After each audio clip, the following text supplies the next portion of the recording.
Hey, Larry. Hey, Guppy.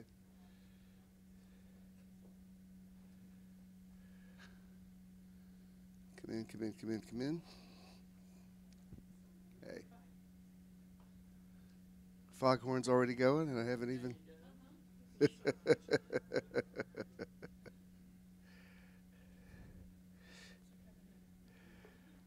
Those of you who are logging on, pardon us for being a little bit late this morning. That's on me. So running a little late, trying to figure out all the places I'm supposed to be this afternoon.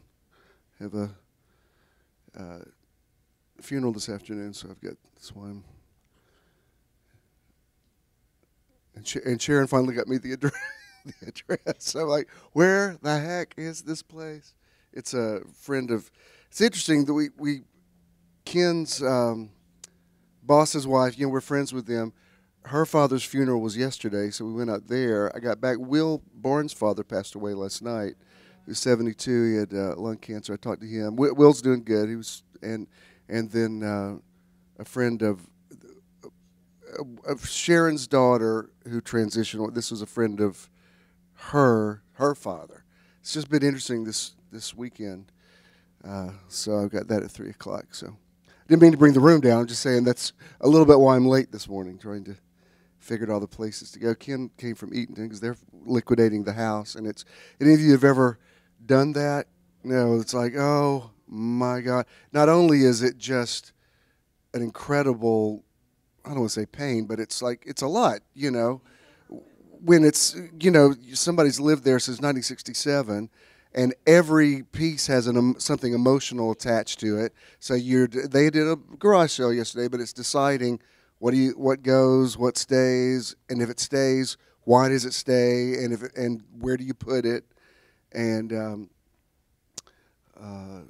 it's just, it's a lot. I was trying, after the funeral was in Milledgeville yesterday, and then I was in Eatonton with him. I said, you know what, I'd like to help y'all, but y'all are going to have to do this because I don't know what things, and I don't want to desecrate something that was important that I don't know, You don't want that when, like, where's Mama's favorite so-and-so? Oh, you mean that thing I threw away an hour ago?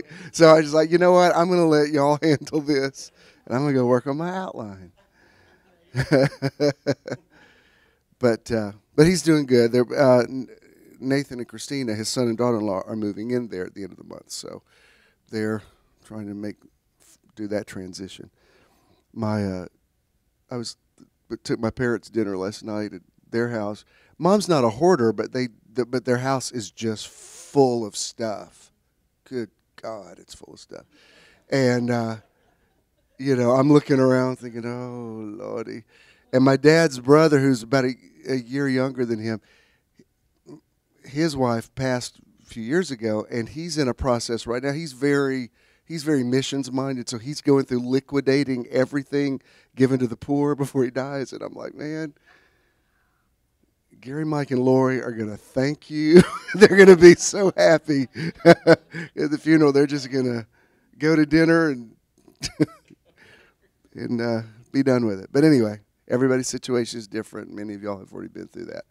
Could I please change the subject? Good Lord. Let's try it again. Hey, good morning. Welcome to Metron.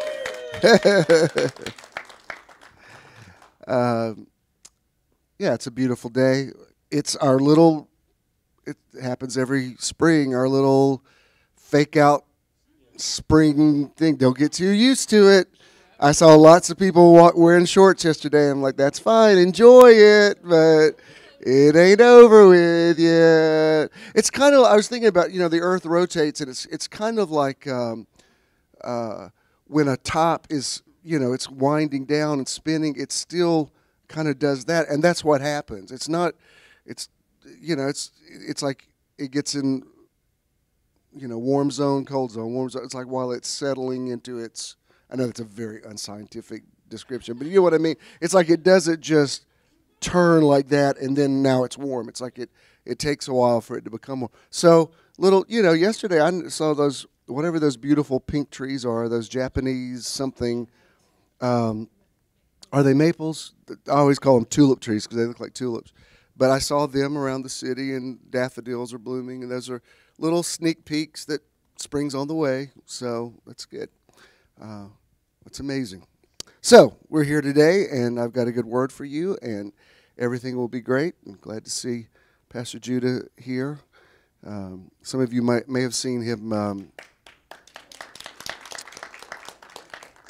Judah's also a producer, and he's producing it's a pretty ambitious event. It's the Atlanta Music Festival, which for some reason that name was not taken. So it's Chelsea Shagg's going to be there. The Black Lips are going to be there. It's going to be at Murphy Park, and they're raising. He's always done that when he was in Athens. He would. They didn't seem like Christian events because they weren't. They were rock bands or whatever, but it was raising money for charities and that sort of thing. So this is part of one of the many hats that he wears, and I think it's very cool. It's one of those, if you're going to dream, go ahead, dream big and rise to the occasion. And so this could have a great future to it and have great benefits. So we're excited about that. Please remain standing. We'll hit the official opening of Metron, and then we'll get started. Good morning. Last Sunday was good, wasn't it? Metron is measure or sphere of influence, and we want to help you find your Metron through motivation, enlightenment, transcendence, renewal, outreach, and networking. Today is your day to find your Metron, and we hope you enjoy the service. Good morning, beautiful people. Welcome to Metron. Those of you who have logged on, wherever you are in the universe, we welcome you via the magic of YouTube. Last Sunday was great, and we've posted, the whole service was posted, but then we also edit it down and post just the in the now, the Jim Swilley part, so that's online now. If you get a chance to check that out, I know that you will enjoy it. It's been an awesome synchronistic thing for Pastor Judah to be available for us or with us this month, and I know he's got some great energy to deliver to you today. So without any further ado, would you please welcome our artist of the month, Judah Swilley. Judah, do your thing. All right, how's everybody doing?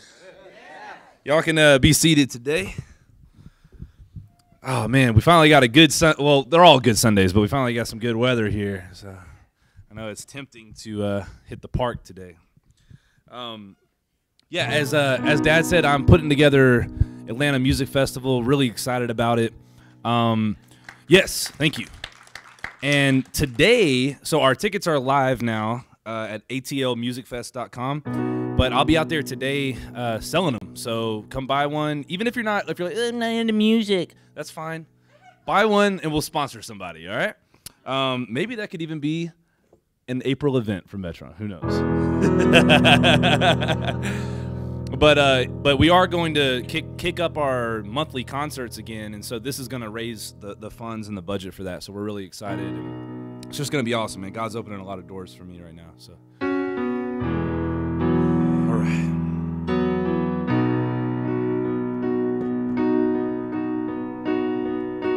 Hey Jude, don't make it bad.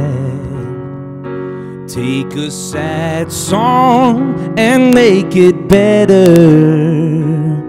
Remember to let her into your heart. Then you can start to make it better.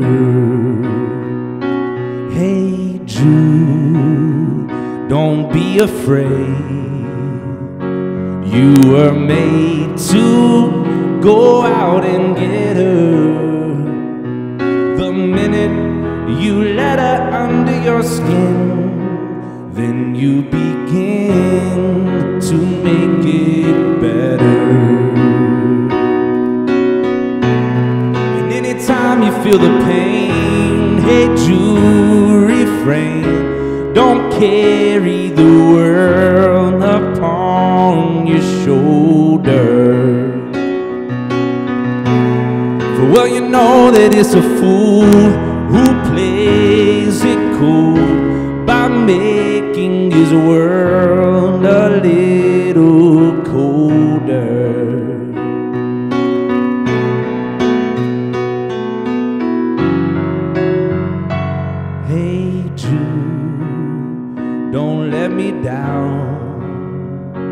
You have found her, now go and get her. Remember to let her into your heart, then you can start to make it better. So let it out and let it in. Hey Jude, begin. You're waiting for someone to perform with.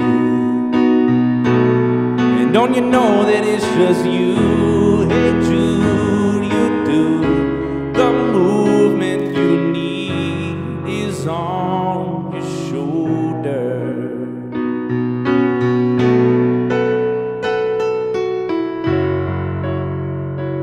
Hey Jude, don't make it bad.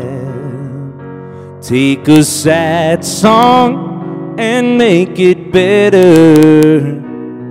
Remember to let her under your skin, then you begin to make it better. Na na na na na na na na na na na. Hey Jude. Na na na na na na na na na na. Hey Jude. Na na na na na na na na na na na. Hey Jude. Na na na na na na na na na na na. Hey Jude. God, I thank you for this beautiful day, this beautiful Sunday, this moment of history. God, I thank you that we've come in this house today expecting a miracle, God, something that will speak to our hearts. I ask that you speak to our spirit, our soul, our body. God, we find wisdom here, we find peace, we find comfort, we find love today.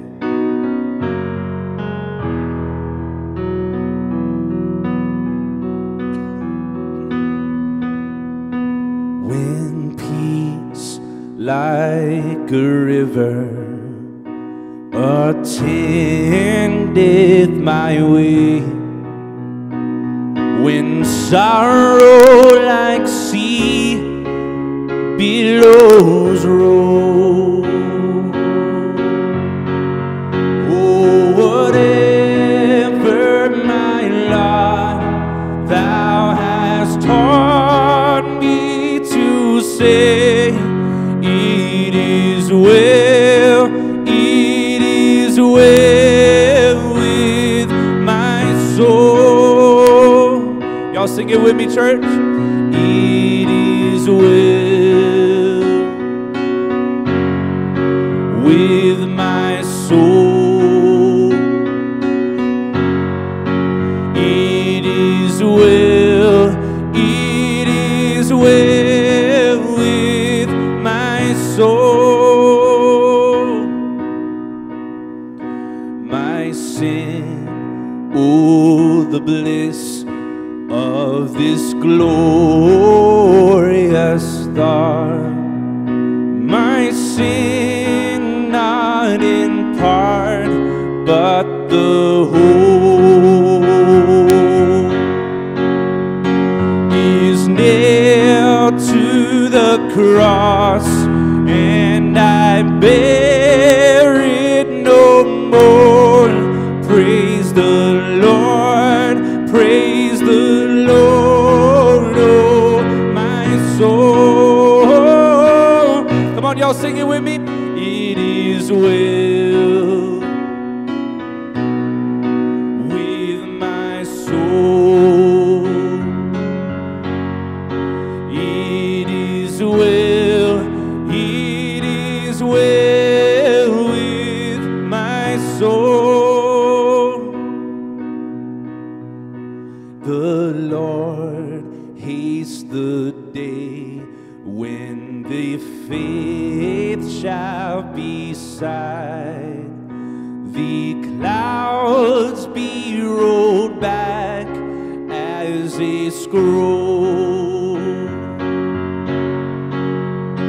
The trump shall resound, and the Lord shall descend. Even so, it is well with my soul. Come on, y'all, sing it with me. It is well with my soul. It is well, it is well with my soul. One more time, say, it is well with my soul. It is well, it is well with my soul. Come on, just lift your hands in this place. God, it is well with our soul, even when we go through things that we feel are pushing us backwards. God, they're actually setting us up like a slingshot move today. God, we say, it is well with our soul. It is well with our soul. God, I thank you for today. I thank you for this moment. I thank you for today. Thank you for this moment. I say it is well. Oh, I know it is well. Oh, I know it is well. It is well. Yeah. We proclaim it over our lives, over our lives. It is well, it is well, it is well, it is well, yeah.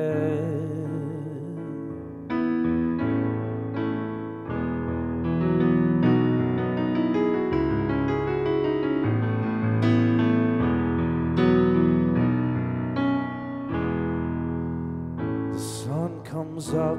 It's a new day dawning. It's time to sing your song again. Whatever may pass and whatever lies before me, let me be singing when the evening comes. Bless the Lord, oh my soul. Oh, my soul, I'll worship your holy name. Sing like never before. Oh, my soul, I'll worship your holy name. You're rich in love and you're slow to anger. Your name is great and your heart is kind. For all your goodness I will keep on singing. 10,000 reasons for my heart to find. Bless the Lord, oh my soul. Oh, my soul, I'll worship your holy name. Sing like never before. Oh, my soul, I'll worship your holy name. And on that day when my strength is failing, the end draws near and my time has come. Still my soul will sing your praise unending. How long? 10,000 years and then forevermore. Bless the Lord, oh my soul. Oh, my soul, I'll worship your holy name. Sing like never before. Oh, my soul, I'll worship worship your holy name. Say, bless the Lord, oh my soul, oh my soul, I worship your holy name. Sing like never before, oh my soul, I worship your holy name. And on that day when my strength is failing, the end draws near and my time has come, still my soul will sing your praise unending. 10,000 years and then forevermore. All together. Bless the Lord, oh my soul, oh my soul, I'll worship your holy name. Sing like never before, oh my soul, I'll worship your holy name. One more time, bless the Lord, oh my soul, oh my soul, I'll worship your holy name. Sing like never before, oh my soul, I'll worship your holy name. Forever I will worship your holy name.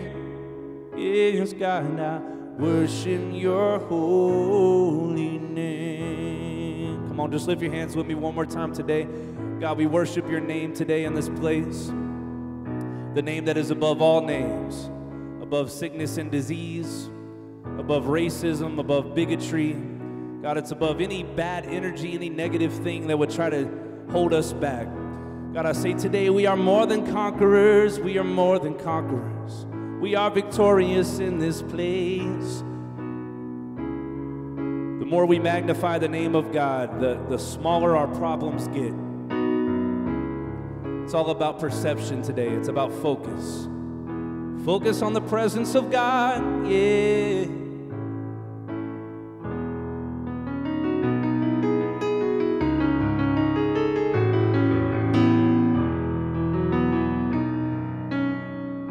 Time together. Bless the Lord, oh my soul, oh my soul, I'll worship your holy name.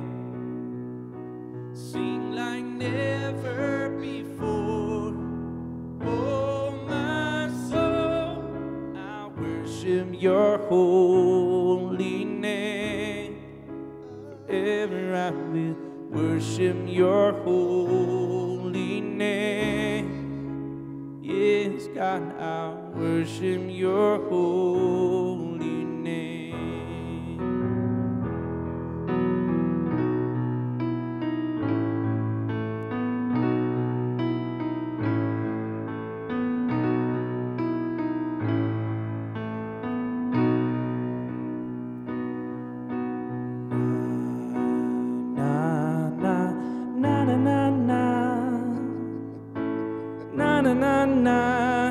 It is well. Na na na na na na na na na na na. It is well.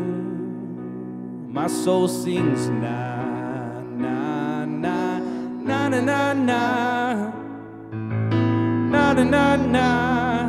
It is well.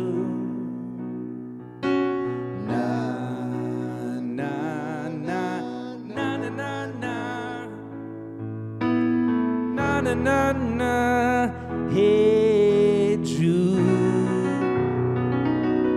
Yeah, Judah Swilley. That was good. That was good. I love it. I think he just gave us a prophetic word there. That's good. Also, it was a flashback to your childhood. Many times when he's crying in the middle of the night as a kid, but, hey, Jude, don't make it bad. I did. You may be seated while they thank you guys for tearing down. Beautiful, beautiful. Glad y'all are here today. Looks like a lot of people went to the park. I know Freddie and Roz were going to see his daughter, I believe. And a lot of people got to be a lot of places, but you chose the good part. You chose to be here. I think Chandra's on tour with, she's in a new play. And this one isn't a Tyler Perry play. This is a different playwright. And I told her if it comes to Atlanta, I want to, can we get the rest of this?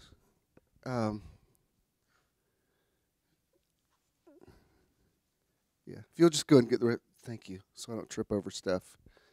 Thank you, thank you, thank you. We'll check out her schedule because that might be a good when she's in town. Thank you.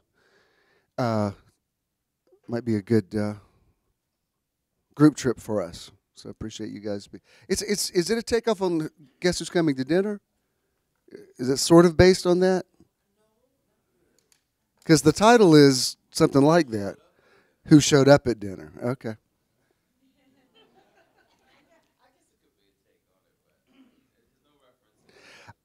It's interesting to see. I don't know. Is this a musical? Because sometimes I've seen her in some things where she just did straight comedy, and she was brilliant at that. She's very multi-talented. My favorite thing still was, and I still think there's a market for it. A few years back, they did I guess was it Kenny Leon that did the gospel Jesus Christ Superstar? Now that was like, it was all, because I'm a big Superstar fan anyway, but then to have it done to black gospel music, it was like this. Why didn't somebody think of this before? And I still think I still think that has a future to it. I saw, he did Color Purple. I saw that here before it ever went to Broadway. Jimmy and Rosalind Carter sat behind us, and so he uses this theater here to, sort of launch a lot of his projects. But anyway, good stuff. Good stuff. Thank you again, Judah. I love it. Our outreach this month, of course, is the Atlanta Children's Shelter, and that money's already been given, and they've already responded. So, what?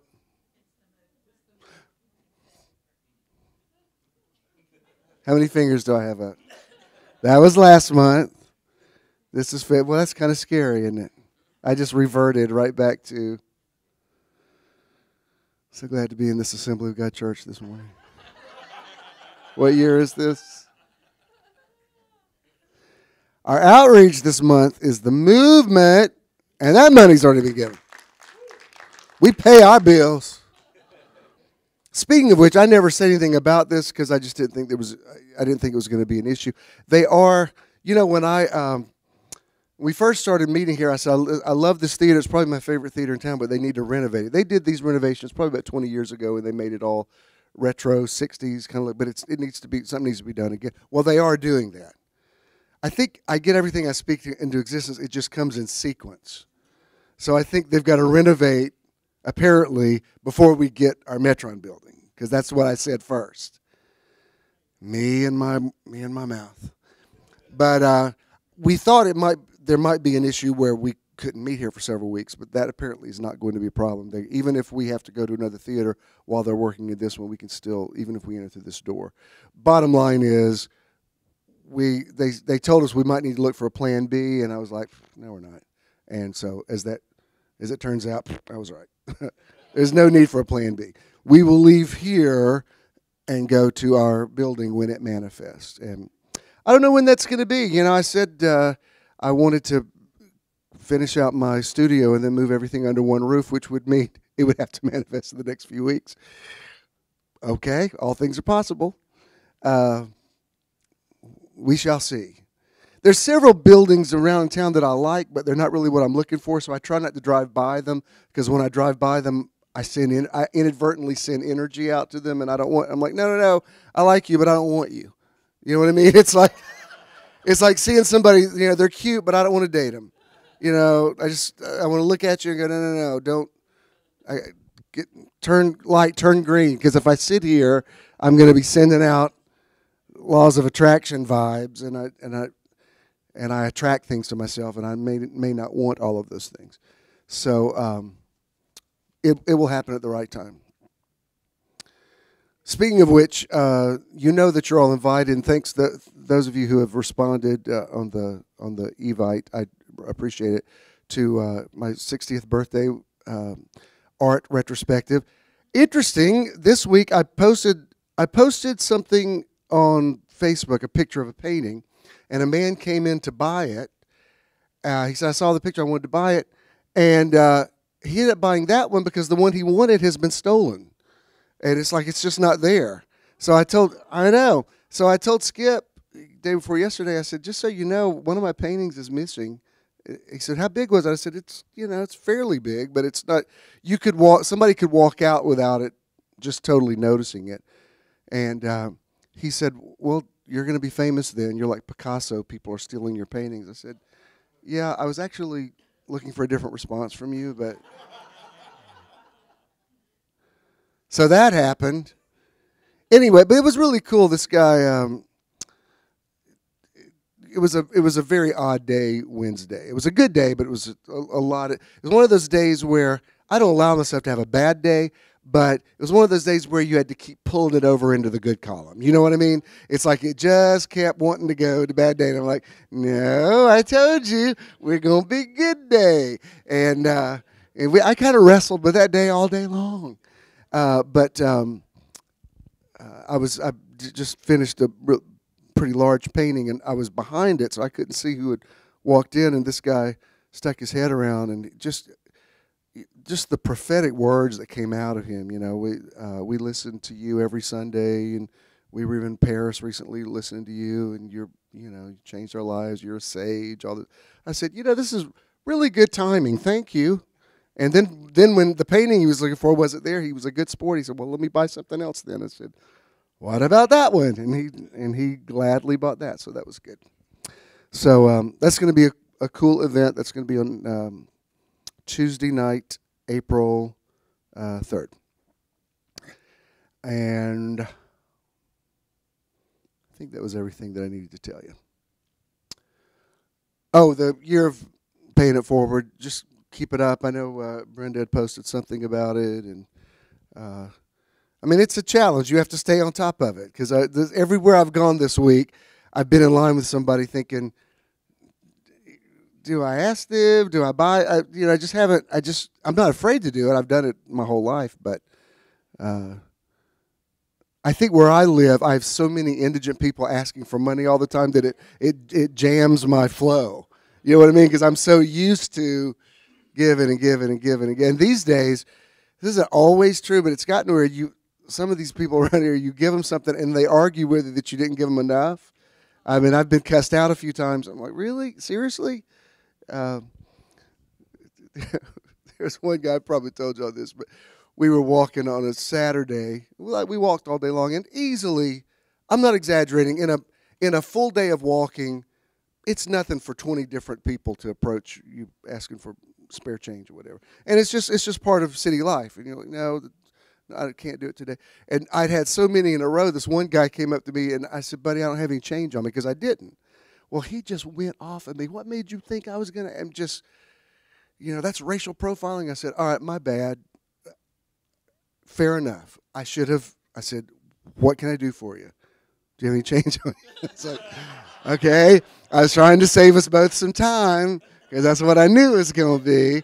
Sorry I was presumptuous. I was just kind of cut out one step. But anyway, goes with the territory. See, was that everything? Yes, that is. I mentioned, those of you that came in late, I mentioned that Will Barnes' father transitioned last night, and he lives in LaGrange. And Will's he was with him when his dad passed, and he said, I'm amazed how peaceful I am. He said, I kept waiting for it to be sad or traumatic, and he said, all I can think of is he's at peace, I'm at peace, and I said, well, when you really are a spiritual person, you just tap into that. It's like I've even gotten to where I don't say you'll see them again someday, because that speaks of future, reconciliation. I think you're with them now. I think we'll go to wherever they are eventually, but they're with us now. It's like going to see somebody in another country, but you're writing them and emailing them before you get there, so you're already in contact. So by the time you see them face to face, it's like it's not a huge transition. So anyway, I did tell him that I would mention it today, and that we'd keep his family in our prayers, which I know you will. I was speaking in this atmosphere, and we say, let there be light. This is part 6 today of our series. I don't know that I've done a series for this long, this many parts to it. Our title is Reimagining Your Life and Making Next Level Thinking a Reality. And I want to show you just a passage of scripture out of Colossians. I'm going to show it to you in 3 different translations. I've referred to this a lot. I know Judah refers to this a lot in his teaching. I want to make this recommendation. Those of you that are on Facebook, there's a woman, I've never met her. There's different people I'm friends with on Facebook. I don't know them personally, but I really like what they write. This woman's name, one of them is Barbara Simons. I think some of you have already, she's a little more metaphysical than I am. This other woman, the woman I'm referring to now, is Kay Fairchild out of Indiana, and she's, I've never met her either, and I don't know how we became Facebook friends. She's not exactly in the flow that I'm in, but as far as explaining why Jesus died on the cross, I've never seen better explanations. She's done the work, going and even explaining slain from the foundation of the world and what does that mean to us. The whole thing about Jesus died not because God needed it, but because we needed it.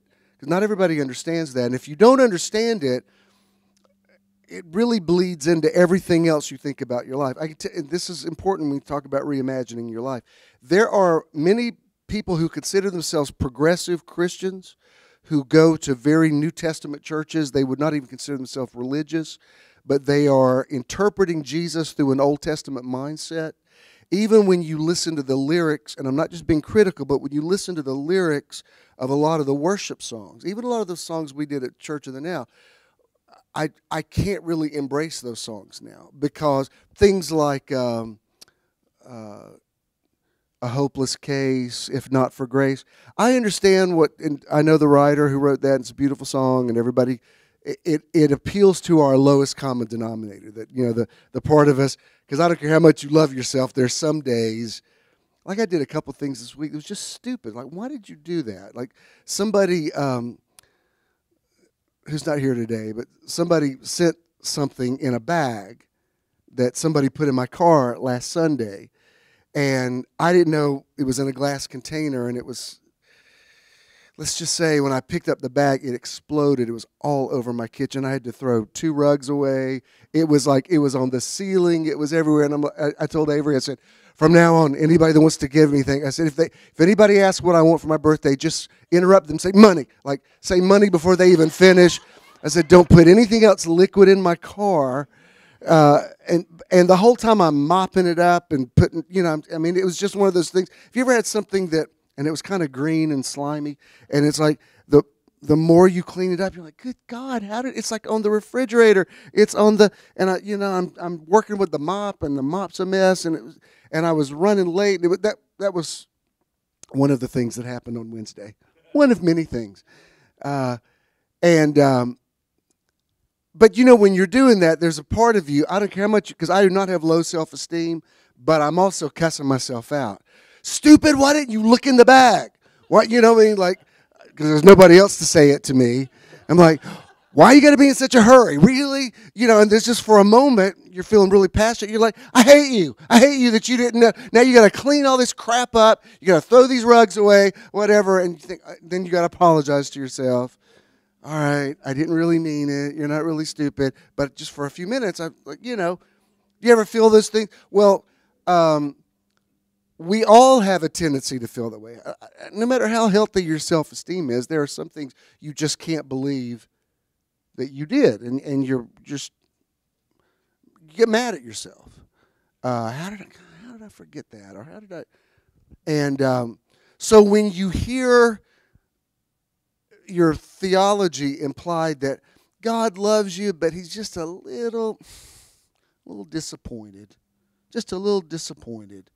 And you don't realize how much it's in nearly all the songs, even in like really progressive things like Hillsong. That's you'll once in a while find the song that's something about every day I make you cry, or every day you're, and it's just this subliminal thing that's in the back of our minds that we're still fallen. And now the flip side to that is there's some people who feel no remorse for anything they ever do, and those kind of people become monsters. So it's good to have the balance to be able to feel what they call a mea culpa when you do something bad, or that you really fail at something, just to admit it and forgive yourself and move on.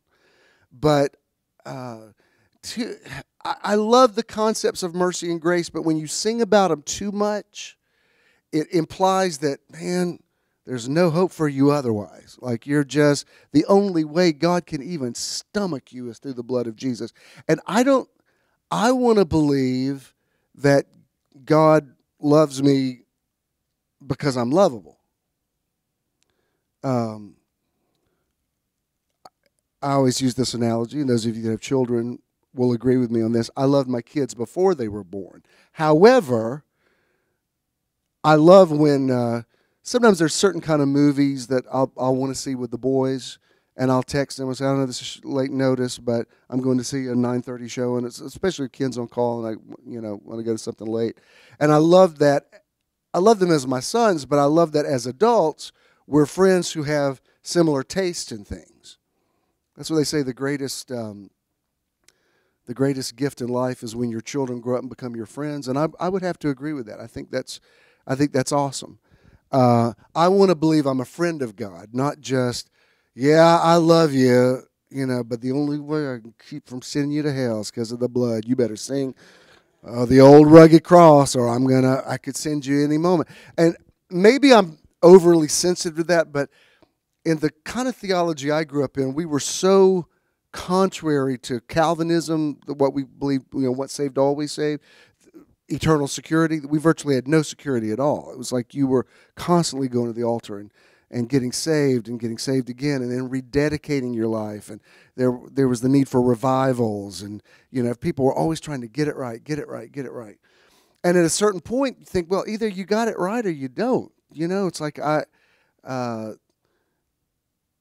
you love the person that you're with, and frankly, I'm not saying that relationships don't go through rough patches, but basically, if you just don't like being with the person that you're with and just enjoy their company, I mean, marriage isn't much more complicated than that. If you just don't like them, I don't know how much counseling is going to, unless you just decide, this is my bed that I made, I'm going to lay in it. But as far as like, fixing relationship issues, it's kind of either there or it isn't.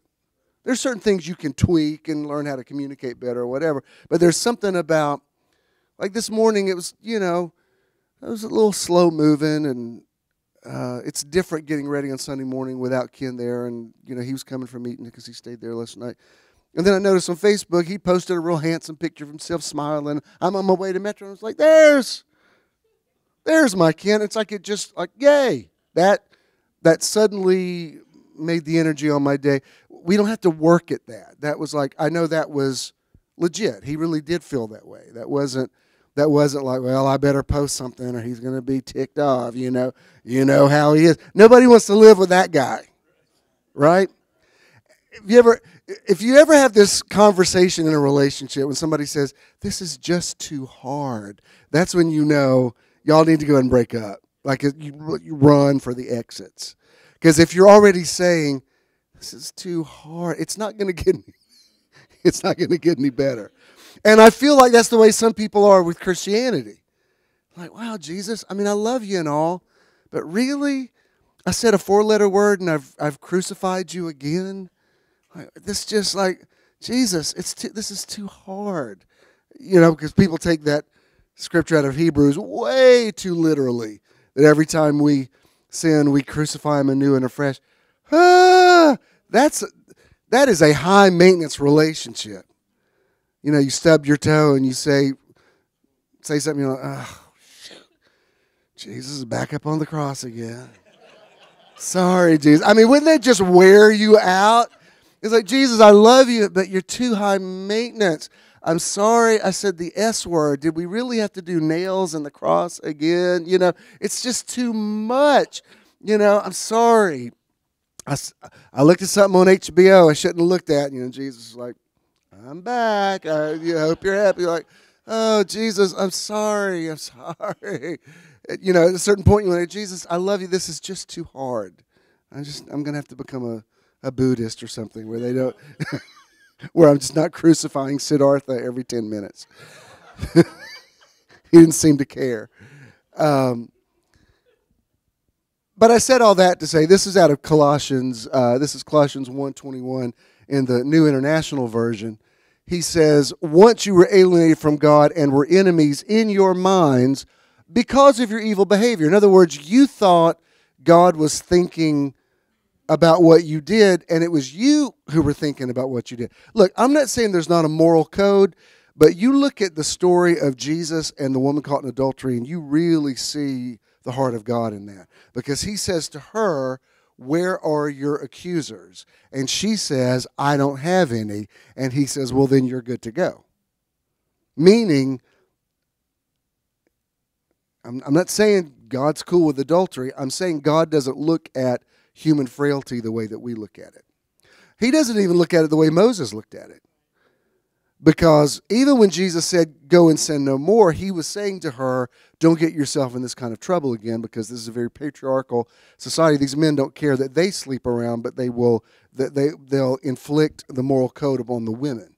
They have a double standard when it comes to women, and they're going to stone you again. But when he says, neither do I condemn you, you know, religion would say, well, I don't care that you don't even condemn any condemners or accusers. I'm accusing you. When John had a revelation of the accuser of the brethren, it was Satan. It wasn't Jesus. Jesus is the advocate with the Father. So the whole idea of the fall, I'm not saying the fall wasn't real. I'm saying the fall was a perception. And perception is reality. And when people think that, A, they're fallen, and this woman, look at her stuff, buy her books, whatever, because she even goes into in-depth teaching about, I'm going to quote her a little bit. She goes into depth teaching about how we did not come in with the Adamic nature, and I really haven't seen anybody teach on that in full detail. And like I said, she may not even be as liberal as I am on some points, but on this one, she's done some very important work. Not to discredit the cross, but to make people understand what the cross was and what it wasn't. Because there's some people who are still, they're still going through the self-flagellation and don't even realize that they're doing it. You know, the whole point of the cross, and the Catholic Church really tapped into it because they kept, images of Jesus on the cross so you could see it all the time. But even just the imposition of the cross, the whole reason the Romans did it was to keep it in your face. You know, so that even if you didn't see somebody being crucified, you'd see those crosses, like you see at the end of Spartacus. You see, it's not just 3 crosses up on a hill, it's crosses lining the road. That's probably what it looked like. And it was a way to keep people at bay. You know, it's like, you better watch it, or that could be you up there next week. So there's something that's supposed to be offensive about the cross. And I'm not saying get rid of it. I'm saying keep it in its perspective. It's just interesting that Paul really tapped into this, and he says the alienation was not real. It was not a God reality. It was a man reality. Here's how that same thing is said in the Concordant Literal Version. It's just the first part of verse 21. It says, and you being estranged and enemies in comprehension. In other words, the way you saw God was the way God was for you. I'm going to tell you what's really simple. Have you ever met somebody that they're just real, they might not know the Bible, but they're just real uncomplicated in their faith, and they just believe God's good, and people are good, and life is good, and all these amazing good things happen to them? Have you ever noticed? It's because Jesus said, blessed are the pure in heart, for they'll see God. There's some people that they just love God, and they get it, and they basically have created a good God.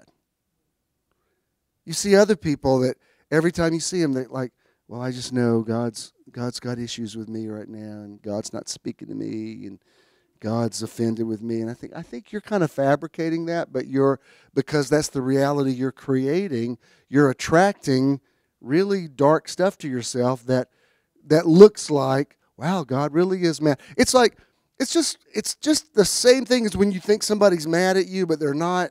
And because you think it, you read all this stuff into it. You know what I mean? It's like, oh, they didn't return my text. Yeah, I bet I know what's going on with them. I've done it before where you totally overthink something and you think somebody's got some issue with you and they don't even know it. They have no idea. For years, this hasn't happened in recent times, but for years, people would make appointments with me when the church was big, and I didn't even know a lot of the people that were there. I mean, there was a season there for a few years. I couldn't keep up with who was coming and going. It was just a kind of a sea of faces. But I can't tell you many people would come to me in my office and say, I just need to get something straight with you. What is it? I don't know. I can just tell you have an issue with me, and I want to get it straight. And I think, have we ever met? I'm not trying to be sarcastic. I'm honest to God, I don't even remember meeting you. Like what? How could I? No, I don't know. It's just something you were saying. You're preaching the other day, and the way you looked at me, I could tell you meant it for me. And I think, I don't even know you. I don't know who you are. You're attracting this to yourself, and I'm in your reality becoming the thing that you think I am. So that now I'm just caught up in the vortex of your rejection. I wouldn't tell them all this because push them over the edge. But I think I probably am looking at you a lot because you're in some realm. You're waving a flag, going, "Look at me, look at me, look at me," and I don't even know what it is. I keep looking at you, like there's better ways to get attention. And this isn't it. There was I don't know if it was something in Conyers or whatever, but there was just a thing that used to happen there. Where like people would drive up to my house sometimes and go, I just want to get something straight with you. What? I just, I know we've been at odds for years. I'm like, when did we meet? Like, wouldn't I have to have met you first? I mean, I'm capably mad at somebody, believe me, but I at least know why. There's a Friends episode where Phoebe gets mad at Ross, and she's like just furious at him, and he doesn't know why. And she keeps going, you know what you did, and she wants to speak to you because her character was very strange. And then suddenly somebody is talking to her about a dream, and she realizes, oh, I had a dream, and in the dream he did this thing, and that's why she's reacting to him. But that's not that far off from reality. Somebody told me that his wife woke up one day and slugged him, and he was asleep. And she said, "What's going on?" And in her dream, she dreamt that he was cheating on her. And he said, "What did I do?" She says, "You know what you did." And he said, "I have no idea what you're talking about," and he didn't. But in her reality, there was a breach in their relationship. This is the very wordy Jonathan Mitchell New Testament, but he says it this way. And so you, at one time people having been alienated away or being estranged or being rendered as belonging to another, having been put out of the family and enemies or hated ones by the divided thoughts in the dualistic perceptions and things going through the mind in every direction.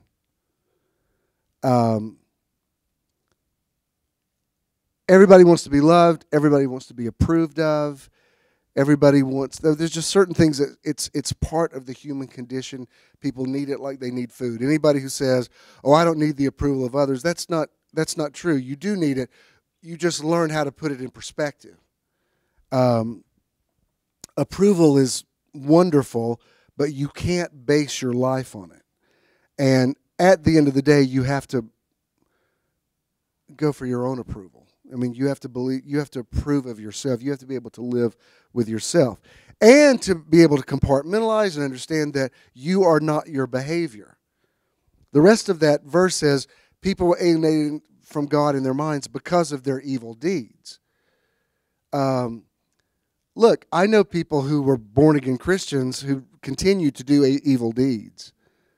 So that didn't stop it. It didn't really change their behavior. I know some people that never confessed to be a Christian that seem to be very moral people.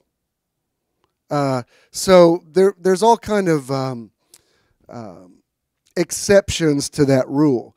I'm using it in this context, though, is when I was mopping up the floor the other day, I was mad at myself temporarily, but the way I left it is, well, I've learned a good lesson. Next time somebody wants to put something in the car or whatever, I need to slow down and look at what's in the bag, and it's a lesson now. Like, when I leave my house, I was thinking about it this morning because I was running a little bit late and I was kind of in a hurry, and I have learned now, when you see me walk out the door, the reason I stop before I pull it to is I look what's in my hands, is because I've learned the lesson of pulling the door to prematurely, and I'm like, oh, I didn't get my keys. Now I got to go downstairs. Hopefully the concierge is at the desk to give me a spare key, because if he or she isn't, I'm just stuck. There's nothing I can do. How do you know to do that? Because I've already done that.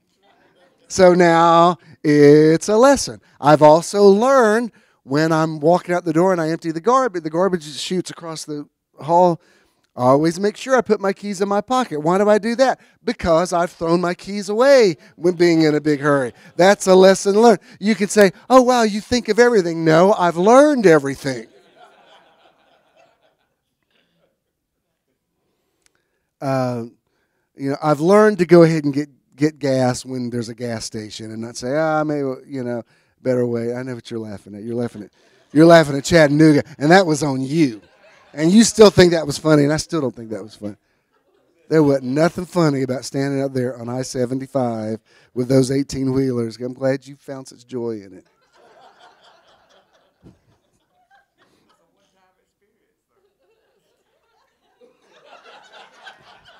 Yeah, one-time experience.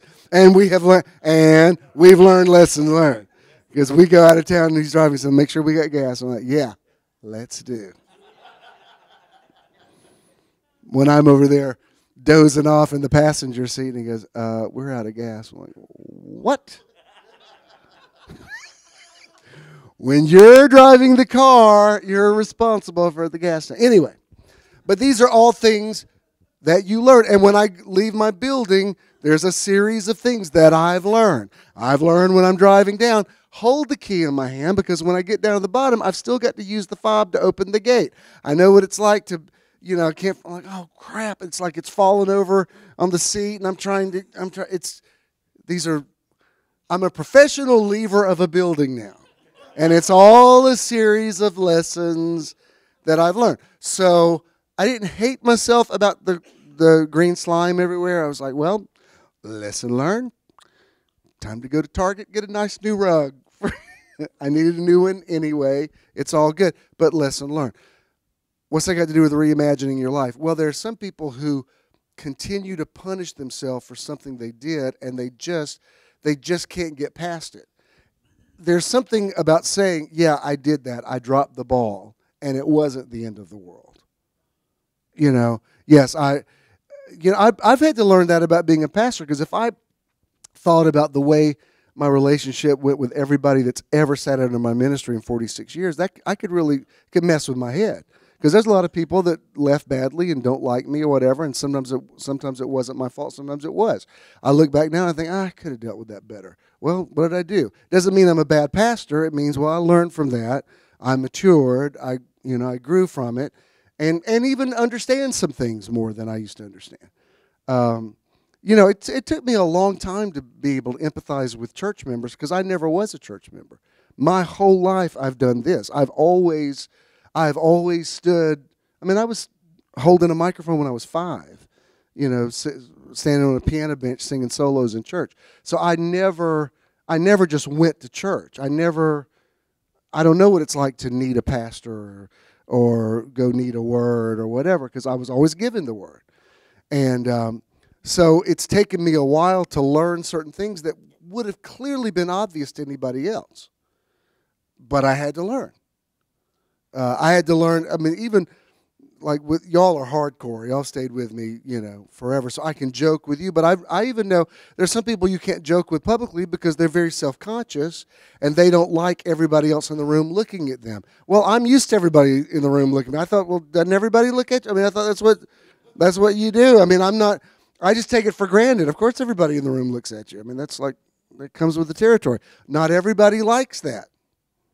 It was somebody's baby that I dedicated, and another couple came up with them, and I'm just joking with them. I said, "Hey, what are y'all doing up here?" Well, that embarrassed them, and they left church, and I was a false prophet, and I'm sorry. I should have known. I had to realize maybe they've never stood on a stage before. Maybe they were very nervous. Maybe they, felt like I took for granted that I was close enough to them I could joke with them, but I couldn't. And I learned you don't joke with everybody. But those are lessons learned. And trying to, if you can get out of yourself and try to think of how somebody else heard something.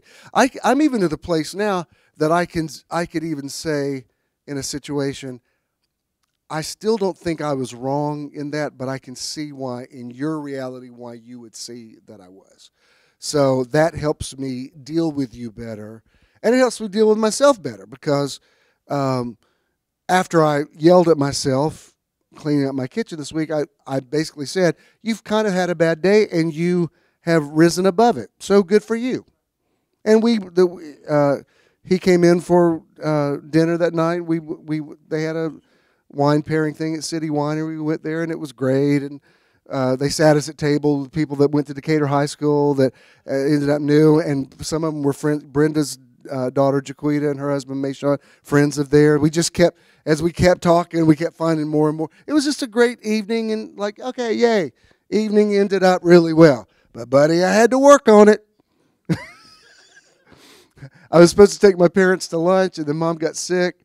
So I said, okay, well, I'll pick up something and bring it over to your house. Okay. So I call, order food. I'm at the studio. I leave. Some woman's got me pinned in, just pinned in. I go back in. Does anybody know whose white Range Rover this is? No. I mean, for 15 minutes, I'm stuck. Finally, she comes out and she says, oh, well, I'm a dealer here. I didn't recognize your car. I said, well, I'm a dealer here too. And why did you have to pin me in? I don't get it. And I said, I don't just please let me out. We'll argue about it later. But it was just one of those kind of days, and it would get good, and then it would get kind of negative, and I'd pull it back into good. And then when I'm getting ready for that night and the whole kitchen is slimed, I'm like, I need it to get good and stay good today. That's what I mean. You ever had one of those?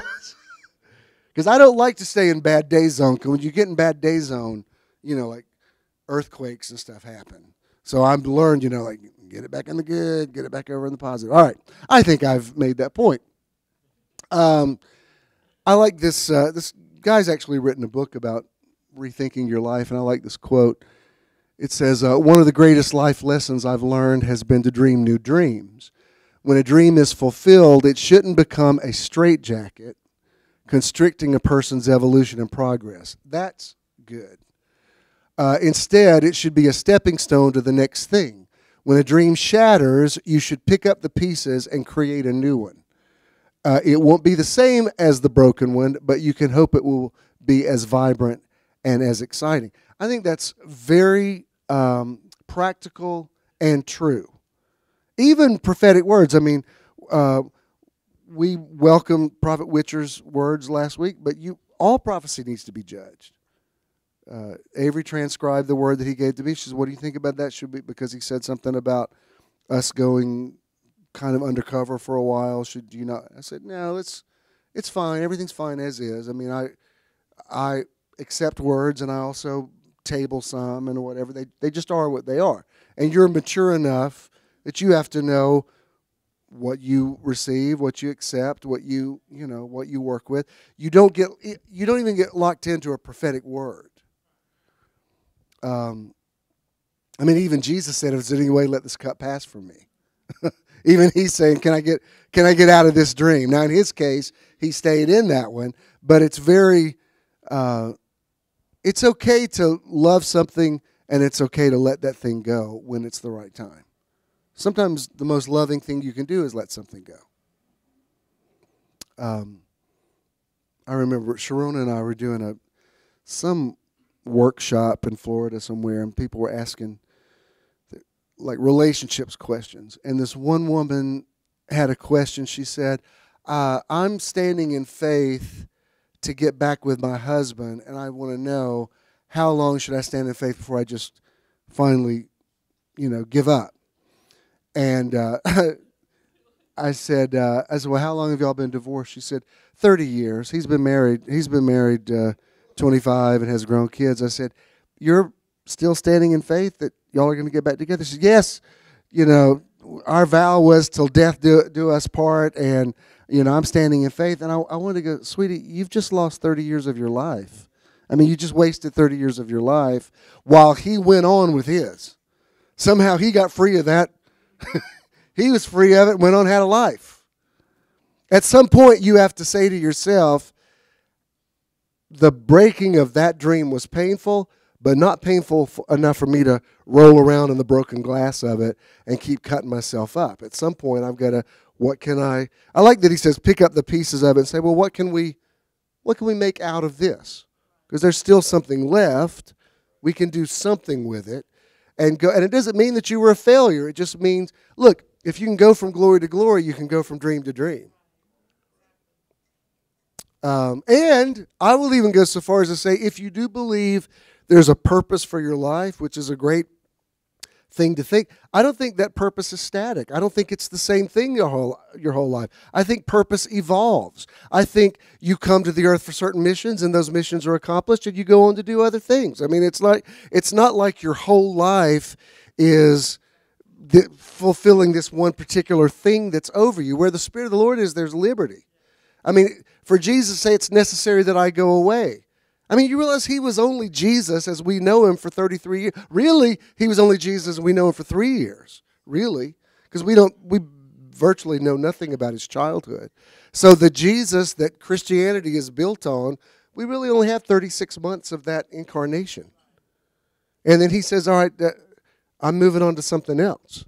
That's why if people want to split hairs over the name of Jesus, I'm like I understand your connection to it. I have that same connection to it, but Jesus isn't even called Jesus now. He has a name written on it that nobody knows but he himself. Jesus says to Mary Magdalene, "Don't touch me, because I'm in a new incarnation now." There are things about yourself that change all the time. I'm riding around the city, this neighborhood. I mean, I grew up in this neighborhood. Somehow or another, my life has somehow revolved around this corridor off and on my whole life, most of my life. And I posted, last week I was getting my car washed over here on the corner of Ponce and Glen Iris. And I'm looking at it. I've shared this with you before, but I remember the car wash that was on that spot before that I used to use. But before that, I remember that Channel 36 used to be on that spot, and I used to go there to do the Bob Gass Breakfast Club. Y'all remember the Irish evangelist Bob Gass? I used to do his show, and because I remember I'm standing here getting my car washed, taking a picture, and I remember standing on this very spot in the early 80s. Early one morning, there was ice on the sidewalk, and I was running in. I slipped and wiped out, hurt my back really bad, and I had to go in and do the whole interview and sing anyway because the show must go on. But I remember even before that building was there, that when I first moved, got my first apartment just a few blocks from here when I got out of college, my bank was there. I remember getting my first Atlanta bank account. I remember 4 different incarnations of different buildings on that same spot that I still go to every day. Now, here's my point. I have to get used to the way Atlanta changes because it changes constantly, or I wouldn't know where I'm going. That's why it's hard for me when somebody says, what's the name of such and such street? I'm like, it's over there where the thing used to be by the thing. Where that guy was that used to stand out there. And I don't know the names of the streets because I've driven on them my whole life and haven't really looked at the names. I got to check them out. Even when I use GPS, I'm like, oh, that's what that street is. I didn't even know. Just this week, an Uber driver couldn't find me, and he said, could you tell me some landmarks? I'm like, are you kidding me? World of Coca-Cola, Georgia Aquarium, Centennial Park. I don't know. It's close to everything. I don't know what to tell you. He said, sir, you sound stressed out. I said, you're stressing me out. I don't know what else to tell you. 115 West Beach Street. I don't know.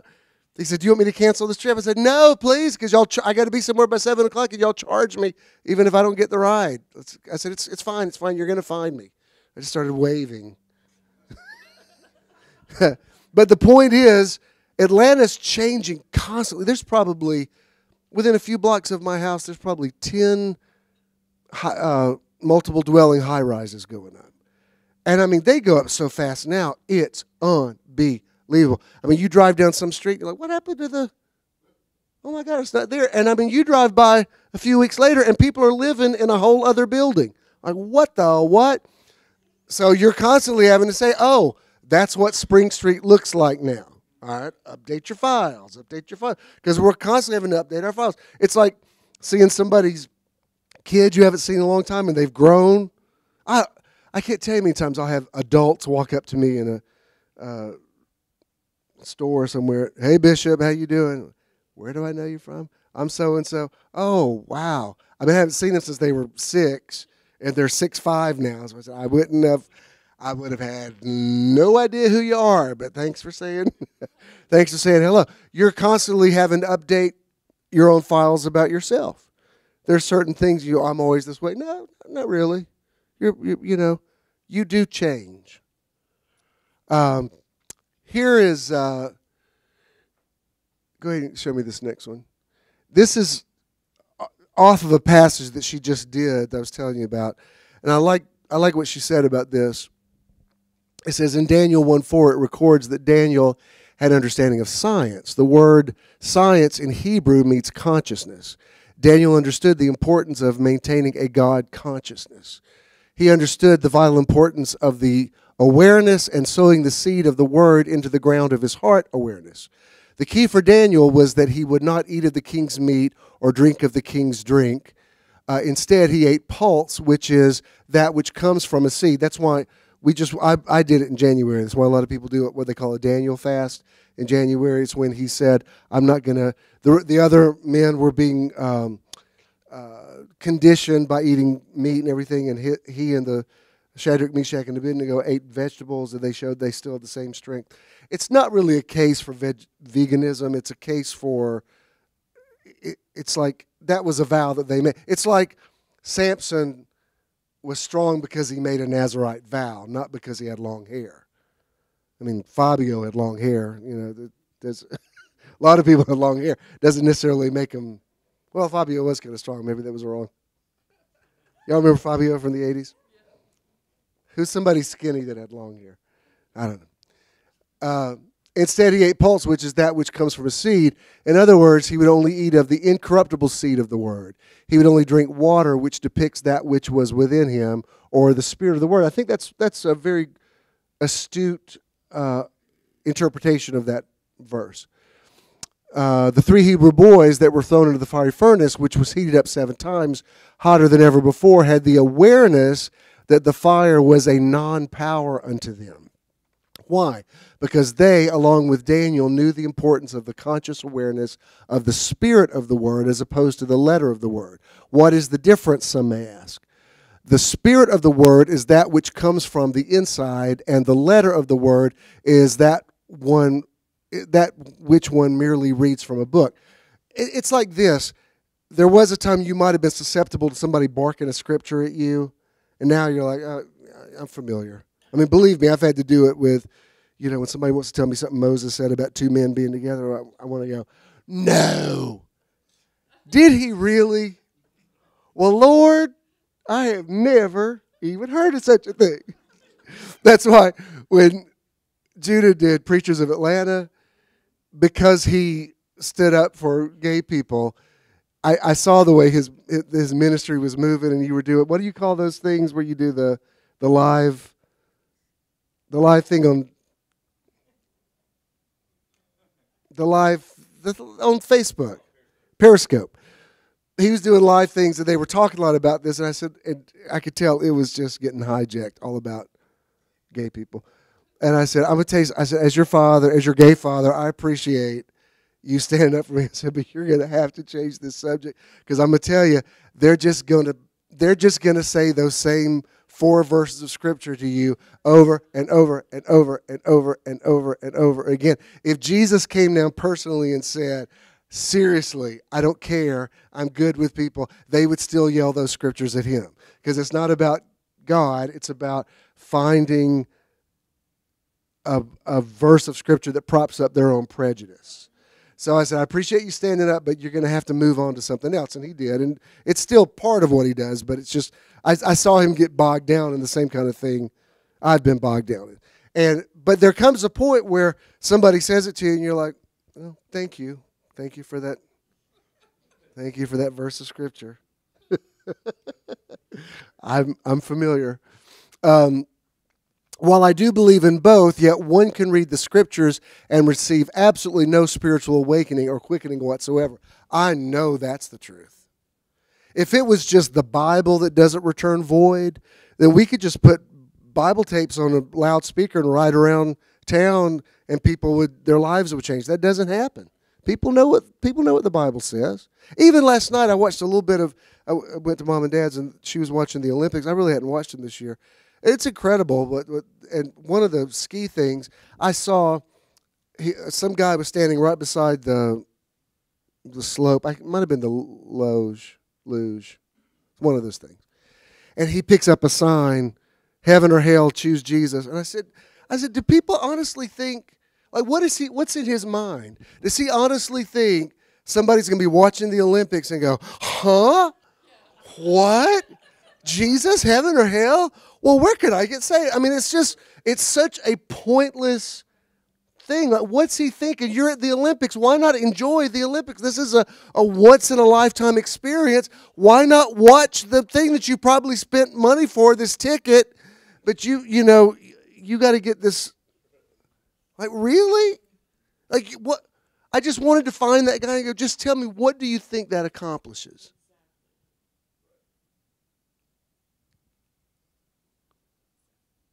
I was looking on Facebook for somebody, tonight I was watching the Olympics, and somebody flashed a sign that said, it's Jesus, heaven or hell. And I thought, well, I've got to change my ways. Said no one ever.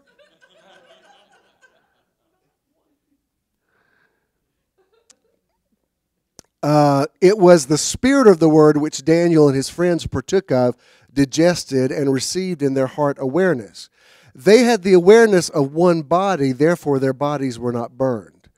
They had the awareness of, or were clothed with, the oneness of God, therefore their clothes did not smell of smoke or religious ideas and concepts. Man, I love that.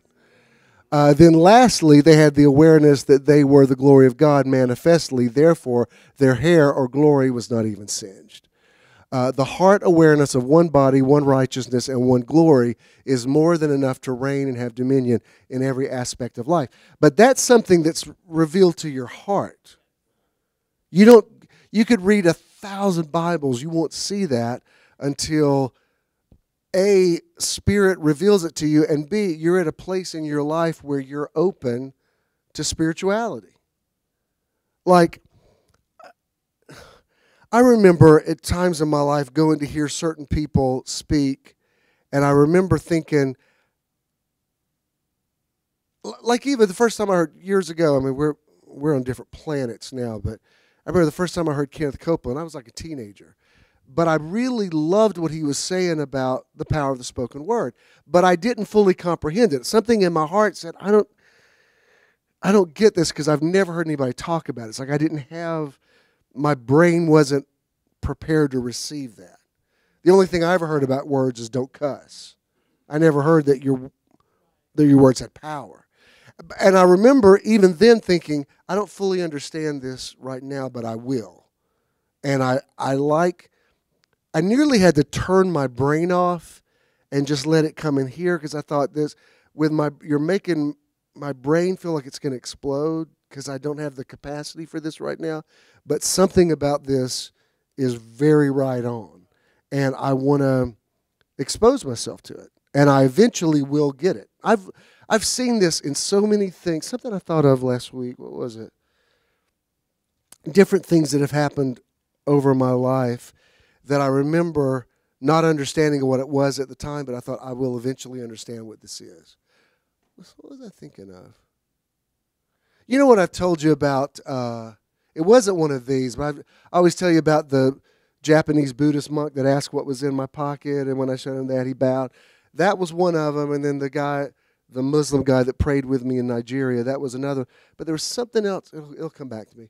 There's something I thought of last week, and I thought, at the time I didn't realize what that was, but my brain had not caught up to what my spirit already knew.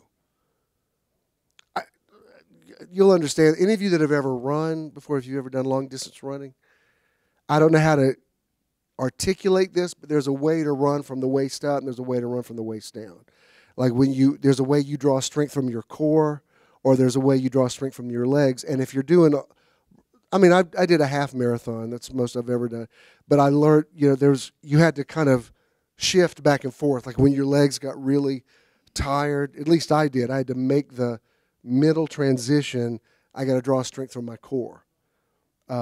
With singing, you sing from your diaphragm, or sometimes you sing from your nasal passages. It's like it's all a matter of you transfer back and forth. And that's kind of the way it is between Logos and Rhema. But there are some people, let me tell you, don't ever argue about Rhema. Because if people don't get it, they don't get it. And if they're Logos-minded, your Rhema is just going to aggravate them. So go speak a Logos language to them that they can understand. When a 5-year-old says, where do babies come from? You say something like, Daddy loved Mommy and God gave Mommy a baby in her tummy. You don't show them explicit diagrams of...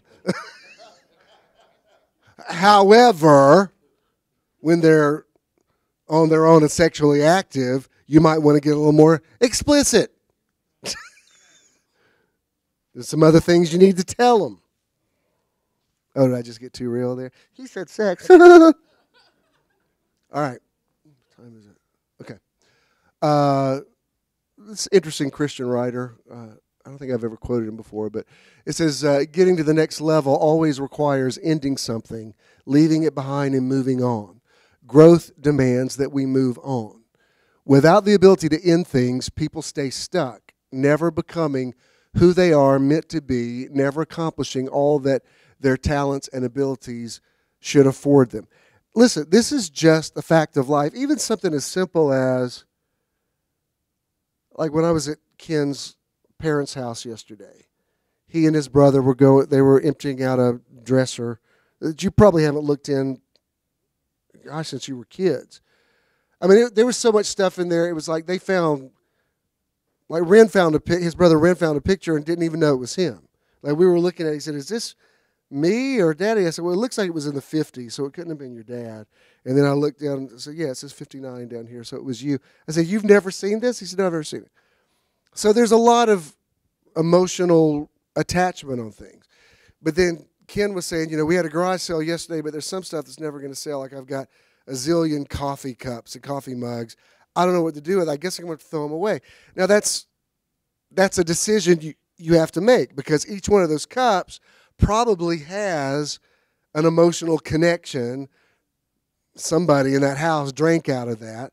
But what are you going to do? At some point you have to say, well, I guess we're just going to go with the memory. You can't walk around with a bag of cups. You know what I mean? And it's like there's a constant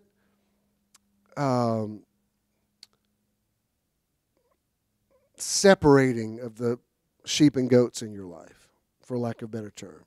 You're just constantly, you see the imagery of separation a lot in the scripture. Like even when Isaiah's prophecy said he saw the Messiah and he said his fan was in his hand.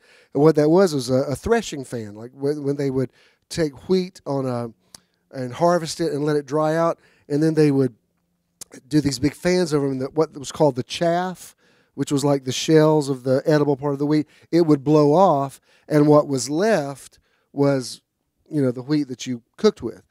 And so when he said his fan is in his hand, we always thought that meant, oh, he's separating the good people from the bad people, so the good people can go to heaven and the bad people go to hell. But as it turns out, God thinks all the people are good people.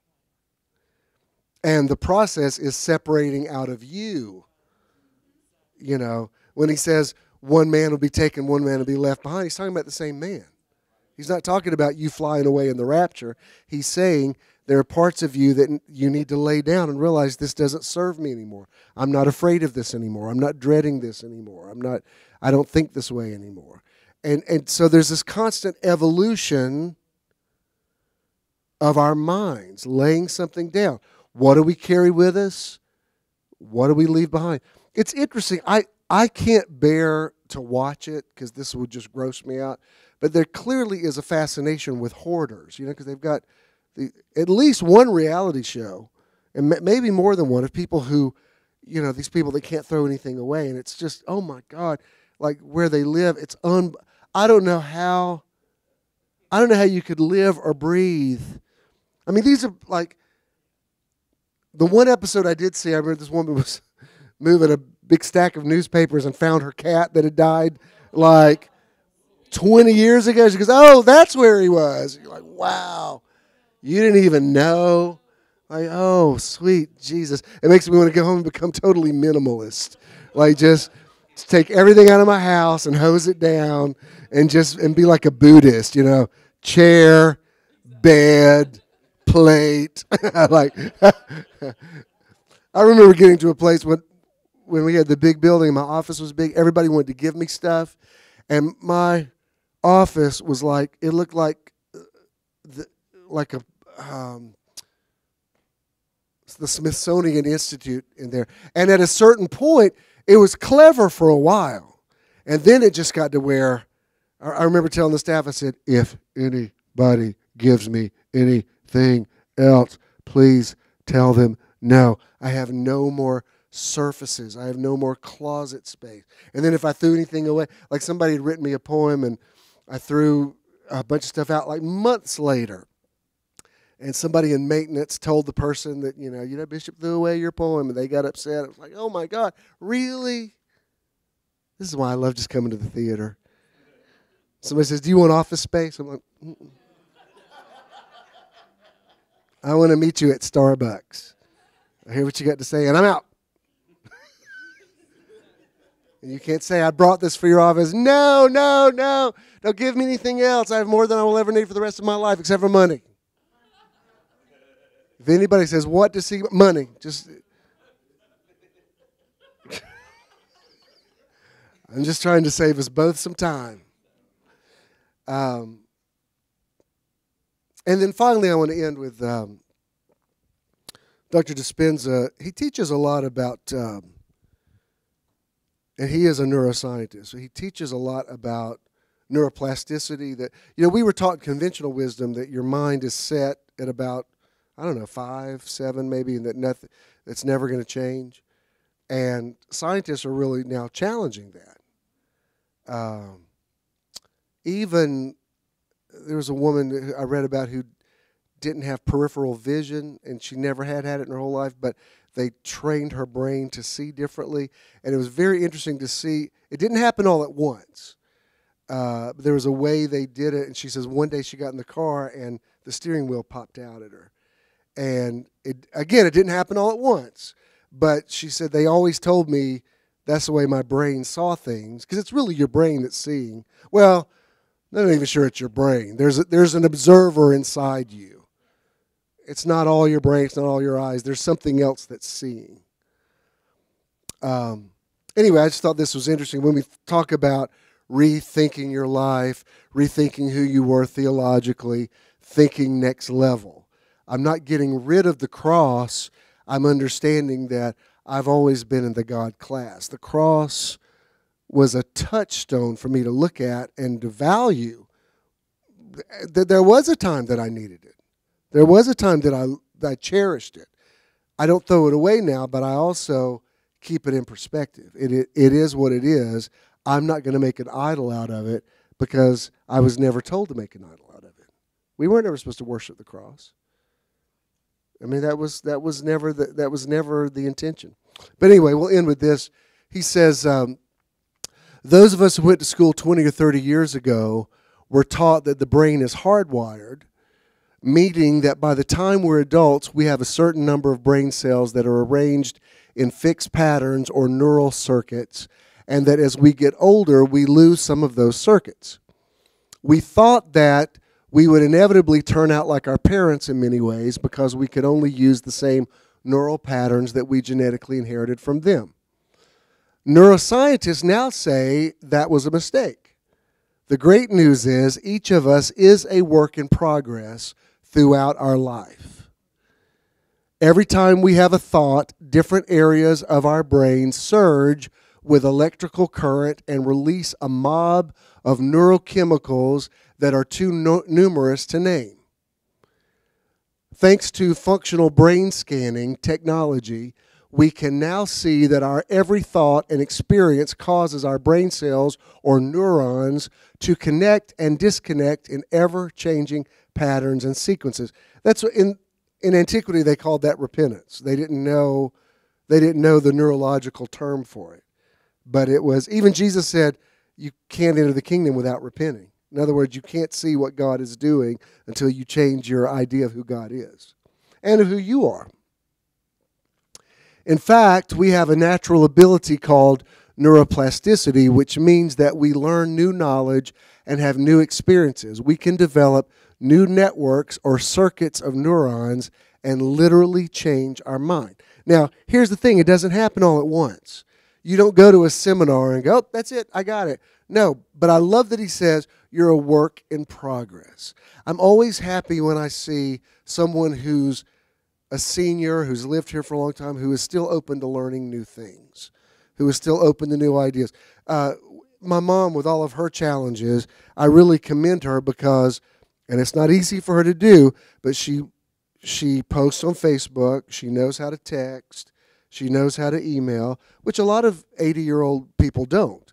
And I said, that's really good for you. I mean, sometimes her hands are shaking too much for her to text, but I always encourage her. I said, keep doing it because it stimulates your brain. I said, go in and play the piano some every day because that works both sides of your brain. And just, who is the poet that said, do not go gently into that dark night? In other words, push it back as far as you can. I said, I can't guarantee we're all going to make it to 120, but let's get as far as we can within the arc of that possibility. And let's get there with our minds intact. And let's get there with our bodies. You know, I stood up out of a chair yesterday and I thought, you need to be working out. You know, your back hurts when you stand up out of this chair, and you know what you need to do.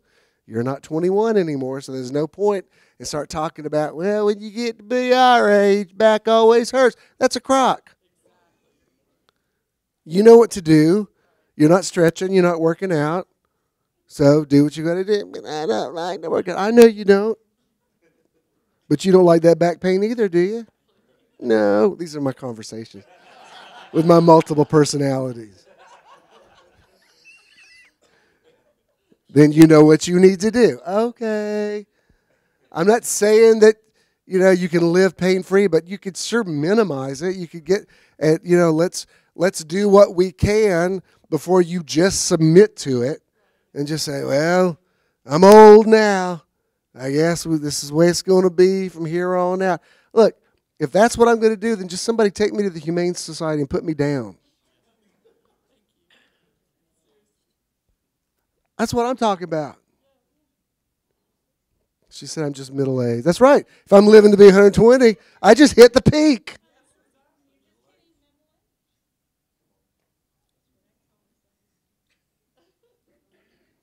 And if you're around people that are all, you got to watch those other old people because they will,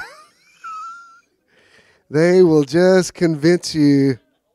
They will drag you. They're like the Night of the Living Dead. They'll bring you over with them. Misery loves company. I'm like, I love you, but I can't. Like, I'm praying for you. I gotta go. I gotta go wear something inappropriately young for myself. Not too young, but just young enough to go. Yeah, you can still pull this off at your age. All right, so that's this is an important plank in this platform. We'll finish it up, I believe, next week. Let's all stand.